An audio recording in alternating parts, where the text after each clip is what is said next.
Hello everyone, मैं हूं जयेश राजगुरु और स्वागत है आप सभी का इस नए इंटरेस्टिंग यूट्यूब वीडियो में। दोस्तों, हम पढ़ रहे हैं 12th स्टैंडर्ड का OCM यानी organization of commerce and management और हम पहुंच चुके हैं चैप्टर नंबर 7 कंज्यूमर प्रोटेक्शन पर। जी हां दोस्तों, अगर आप इस चैनल पर नए हैं तो इसे जरूर सब्सक्राइब कीजिए, बेल आइकन दबाइए, क्योंकि यहां आपको लगातार इकोनॉमिक्स, OCM और इंफॉर्मेशन टेक्नोलॉजी के वीडियोस मिलते रहेंगे। दोस्तों, आप प्लेलिस्ट में जा सकते हैं, वहां आपको chapter wise, subject wise playlist मिल जाएगी, जहां से आप रिविजन कर सकते हैं, अपने नोट्स खुद बनाकर लिख के आंसर्स की प्रैक्टिस भी कर सकते हैं। दोस्तों, कंज्यूमर प्रोटेक्शन ये चैप्टर एक महत्वपूर्ण चैप्टर है OCM में, जो आपको कंज्यूमर को एक्सप्लॉयटेशन से बचाना कैसे है, कंज्यूमर के अधिकार क्या हैं और मार्केट का राजा कंज्यूमर किस प्रकार इन राइट्स का इस्तेमाल करके कैसे मार्केट में अपना एक्सप्लॉयटेशन होने से बच सकता है, इसके बारे में जानकारी देता है। जी हां दोस्तों, पिछले कुछ वीडियोस में हमने राइट्स ऑफ कंज्यूमर्स जाना, साथ ही साथ हमने मीन्स ऑफ प्रोटेक्शन भी देखा। आज के इस वीडियो में हम consumer protection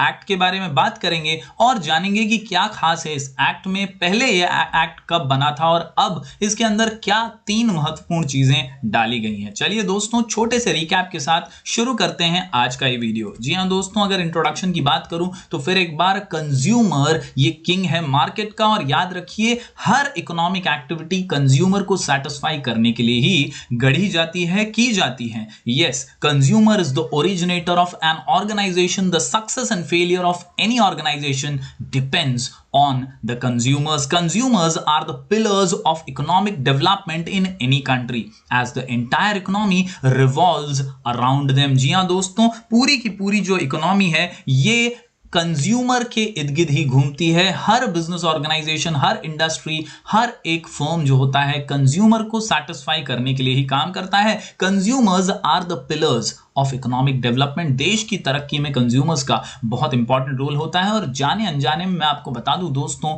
directly indirectly we all are consumer, क्योंकि हम कंजम्पशन करते हैं सर्विसेज का, गुड्स का। और कहीं ना कहीं दोस्तों, आज के इस मॉडर्न डे वर्ल्ड में चीटिंग बढ़ती जा रही है, एक्सप्लॉयटेशन बढ़ते जा रहा है, और कंज्यूमर को अगर इससे बचना है तो उसे एडिक्वेट नॉलेज होना चाहिए मार्केट का, उसे समझना चाहिए, क्वालिटी, प्राइसेस के बारे में जानकारी रखनी चाहिए। इसी से वो अपना एक्सप्लॉयटेशन होने से बच सकता है। जी हां दोस्तों, कंज्यूमर प्रोटेक्शन, इसकी खास चीज इस चैप्टर की यही है कि यहां हम कंज्यूमर के अधिकारों के बारे में जानते हैं, यहां हम राइट्स जो हमें संविधान ने दिए हैं उसके बारे में समझते हैं। We are all consumers when we use any commodity like food, grains, milk etcetera, और service like bank, railway, post office, hospital etcetera. तो कुल मिलाकर के कंज्यूमर ये शब्द जो एक लैटिन शब्द से डिराइव किया गया था, ये हम सब पर लागू होता है, और हम सब कंज्यूमर्स होने के नाते सावधान और सतर्क रहें तो हम आसानी से दोस्तों सतर्क रहकर जिंदगी में अच्छा बदलाव ला सकते हैं और कंज्यूमर के तौर पर प्रोटेक्टेड रहकर आगे बढ़ सकते हैं। जी हां दोस्तों, कंज्यूमर प्रोटेक्शन एक्ट 2019 ये एक्ट जो है दोस्तों एक मॉडिफिकेशन हम कह सकते हैं। 1986 में दोस्तों ऐसा ही एक एक्ट बनाया गया था और उसी को मॉडिफाई करते हुए, उसमें कुछ प्रोविजंस डालते हुए 2019 में ये नया एक्ट बनाया गया। जी हां दोस्तों, consumer protection act 2019 received the ascent of the president on 9 अगस्त 2019। यानी पार्लियामेंट में पास होने के बाद ये एक्ट बना जब प्रेसिडेंट ने 9 अगस्त 2019 को इस पर अपने हस्ताक्षर कर दिए। It shall come into force on such date as the central government may by notification appoint and different dates may be appointed for different states. यानी हर राज्य में अब धीरे धीरे इसके ऊपर अमल होना शुरू हो गया है। दोस्तों, सेंट्रल गवर्नमेंट ने इनिशियली पास किया कंज्यूमर प्रोटेक्शन एक्ट 24 दिसंबर 1986 में, 1986 के अंदर। लेकिन 2019 में जब ऐसा पाया गया कि अब जमाना बदल रहा है और जमाने के साथ साथ सप्लायर्स जो है नए तौर तरीकों से कंज्यूमर को चीट करने की कोशिशें करते रहते हैं, तो कंज्यूमर को और सशक्त बनाना जरूरी है और मजबूत बनाना जरूरी है। और इसीलिए कंज्यूमर प्रोटेक्शन एक्ट जो पहले था उसे थोड़ी मजबूती देते हुए 2019 में पार्लियामेंट में यह बिल लाया गया, जिसे एक एक्ट का रूप दिया गया 2019 में। जी हां दोस्तों, consumer protection act 2019 which has received the assent on 9th August 2019. This act made provision for the establishment of consumer dispute redressal agencies known as District Commission at the district level, State Commission at the state level, and National Commission as an apex body at the central level. तो आप समझ सकते हैं दोस्तों कितना सरल और कितना आसान इस एक्ट ने कंज्यूमर के लिए एक्सप्लॉयटेशन से बचना कर दिया है। जी हाँ दोस्तों, अगर कंज्यूमर फेस कर रहा है कोई भी प्रॉब्लम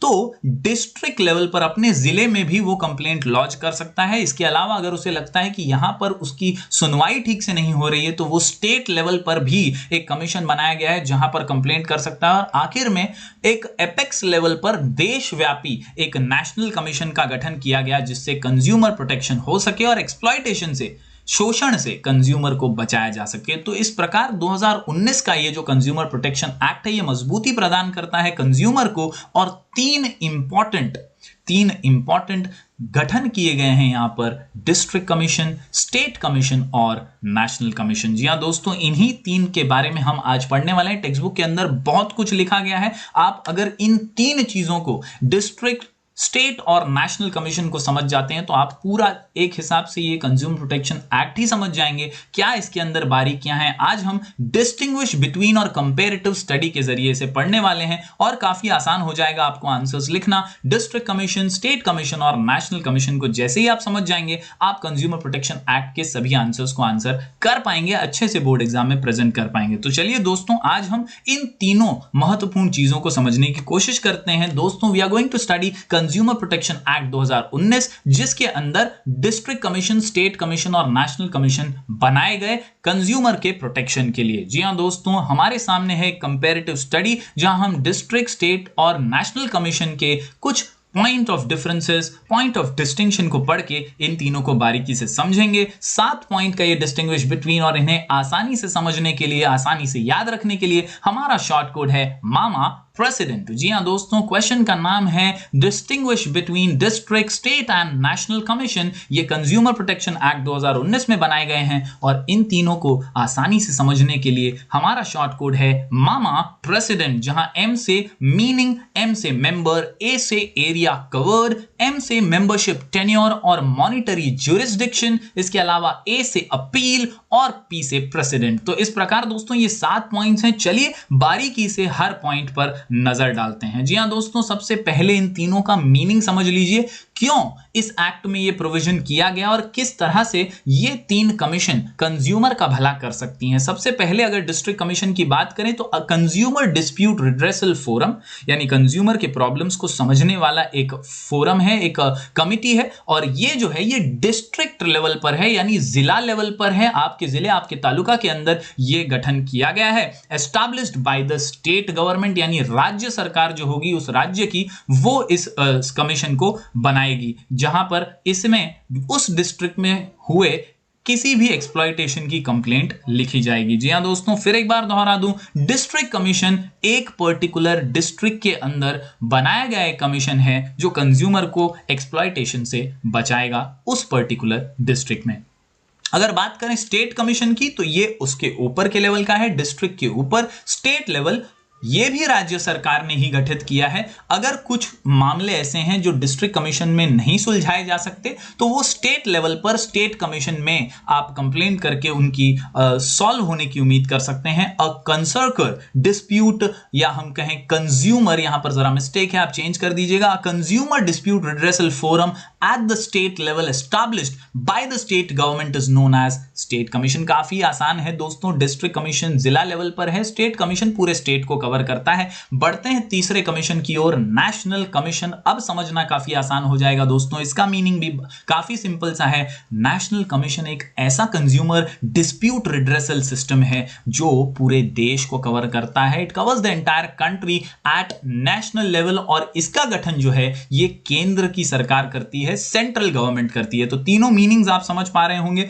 डिस्ट्रिक्ट कमीशन और स्टेट कमीशन राज्य सरकार बनाती है, नेशनल कमीशन केंद्र की सरकार गठन करती है इसका, और तीनों ही कमीशन का मकसद है कंज्यूमर को एक्सप्लॉयटेशन से बचाना अलग अलग लेवल पर, ताकि कंज्यूमर को अलग अलग जगह धक्के ना खाने पड़े। अगर एक जिले में है तो वो डिस्ट्रिक्ट कमीशन के पास जा सकता है, अगर वहां प्रॉब्लम सॉल्व नहीं हुआ तो स्टेट कमीशन, और फिर उसके ऊपर सबसे एपेक्स बॉडी है नेशनल कमीशन केंद्र सरकार की। तो चलिए दोस्तों बढ़ते हैं आगे। मामा प्रेसिडेंट में एम से दूसरा पॉइंट है मेंबर। कौन होंगे इन कमीशंस के मेंबर? अगर बात करें डिस्ट्रिक्ट कमीशन की तो कौन और कितने मेंबर, तो सबसे पहले हम जान लेते हैं कितने मेंबर होंगे। Not less than 2 and not more than such number of members as may be prescribed, यानी सरकार ने जितना आपको नंबर बताया है उससे कम नहीं होने चाहिए और 2 से तो कम नहीं ही होने चाहिए, not less than 2 and not more than such number of members as may be prescribed. यानी बेसिक सी बात है, सरकार अगर आपको कुछ क्लैरिफिकेशन दे रही है कि इतने मेंबर्स आप बनाइए, तो उससे ज्यादा आप नहीं बना सकते और 2 से कम आप मेंबर्स